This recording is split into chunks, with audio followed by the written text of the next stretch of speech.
బాలకృష్ణ బోయపాటి కాంబోలో వచ్చిన అఖండ super hit 2021 డిసెంబర్లో release అయిన ఈ సినిమాకు ప్రస్తుతం సీక్వెల్ తీస్తున్నారు. షూటింగ్ చాలా వరకు పూర్తి చేశారు. జూన్ 10న అంటే రేపటి రోజున బాలకృష్ణ పుట్టినరోజు. ఈ సందర్భంగా తాజాగా టీజర్ రిలీజ్ చేశారు. తొలి భాగానికి ఏమాత్రం తగ్గకుండా ఈసారి కూడా సినిమాని ప్లాన్ చేస్తున్నారు. టీజర్ చూస్తుంటే ఆ విషయం అర్థమైపోతోంది. తొలి భాగంతో పోలిస్తే ఈసారి బాలకృష్ణ లుక్ లో చిన్నపాటి మార్పులు చేశారు.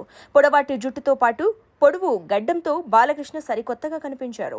మంచుకొండలో ఆయన్ని పరిచయం చేస్తూ ఓ ఫైట్ సీన్ చూపించారు. నా శివుడి అనుమతి లేనిదే ఆ యముడైనా కన్నెత్తి చూడడు, నువ్వు చూస్తావా, అమాయకుల ప్రాణాలు తీస్తావా అంటూ విలన్ ని వార్నింగ్ ఇచ్చే ఓ డైలాగ్ కూడా ఉంది. మంచుకొండలో బాలయ్య నడుచుకుంటూ వస్తున్న విజువల్స్ కాస్త కృత్రిమంగా అనిపించాయి. అలానే విలన్ ఎవరనేది రివీల్ చేయలేదు. ఎప్పటిలానే తమన్ తన బ్యాక్గ్రౌండ్ స్కోర్ తో ఆకట్టుకున్నాడు. సెప్టెంబర్ 25న సినిమాని థియేటర్లోకి తీసుకొస్తున్నట్లు ప్రకటించారు. మరి అది తేదీకి పవన్ ఓజీ కూడా రిలీజ్ కానుంది. ఇద్దరు వస్తారా లేదంటే ఎవరైనా తప్పుకుంటారా అనేది చూడాలి. ఈ సినిమాకు బోయపాటి దర్శకుడు కాగా 14 రీల్ సంస్థతో పాటు బాలకృష్ణ చిన్న కూతురు తేజస్విని ఓ నిర్మాతగా వ్యవహరిస్తోంది. అఖండ నుంచి సక్సెస్ ట్రాక్ లోకి వచ్చిన బాలయ్య తర్వాత వీరసింహారెడ్డి, భగవంత్ కేసరి, డాకు మహారాజ్ చిత్రాలతో వరుస హిట్స్ అందుకున్నారు. తాజాగా రిలీజ్ అయిన అఖండ 2 టీజర్ చూస్తుంటే మరోసారి ప్రేక్షకుల్ని అలరించడం ఖాయమనిపిస్తోంది.